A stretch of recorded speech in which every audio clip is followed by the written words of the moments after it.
We wake up every day and rush straight into it, checking our phones, thinking about work, what needs to get done, what's waiting for us. And without realizing it, as the day starts moving, as life starts happening around us, we walk right past what is happening. We take breath for granted, another morning we don't stop to thank God for, another chance we barely acknowledge.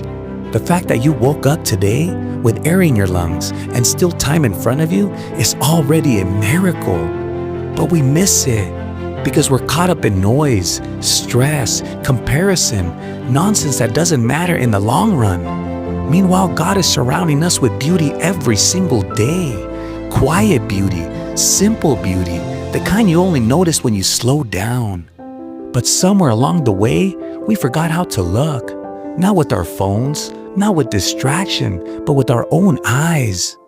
When we were kids, we noticed everything. Dragonflies hovering in the air, butterflies passing by like little miracles, birds singing like they had nothing to worry about, little things that somehow felt like everything. Don't you remember that?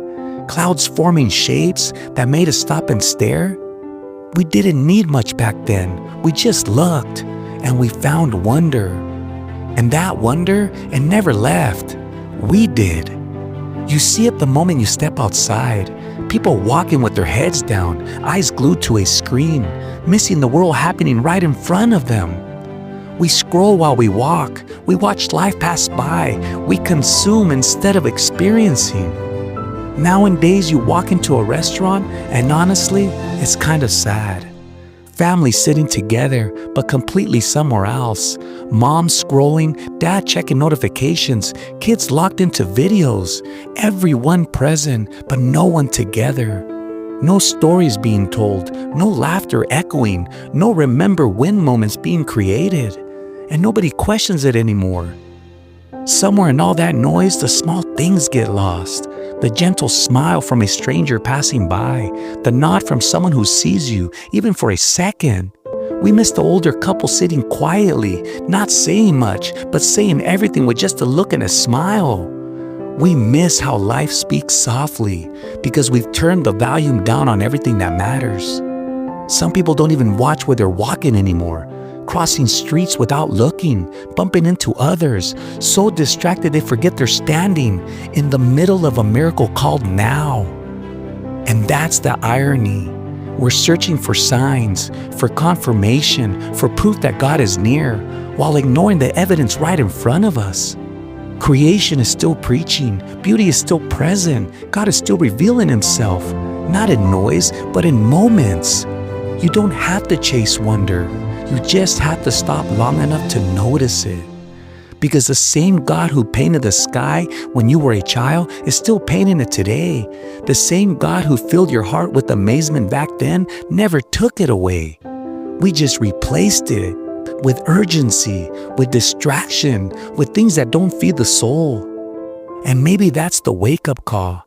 Not to add more to your life, but to remove what's blinding you. To slow down enough to see what's already been given. Because when you start paying attention again, you realize God hasn't been absent at all. He's been waiting for you to look up, to notice, to remember. And when you do, everything starts to feel different. Not because life suddenly changed, but because you did. God never stopped speaking. We just stopped paying attention. Because when you actually look, you find Him everywhere. In the sunlight breaking through the trees, in the breeze that hits your face at the right moment, in the peace that sneaks in when you finally slow down. God has already given us more than we realize, more than we thank Him for, more than we even acknowledge. And maybe the real problem isn't that God isn't doing anything. Maybe it's that we stopped seeing. So here's the challenge. Wake up, look around, pay attention, take advantage of what God places in front of you every single day.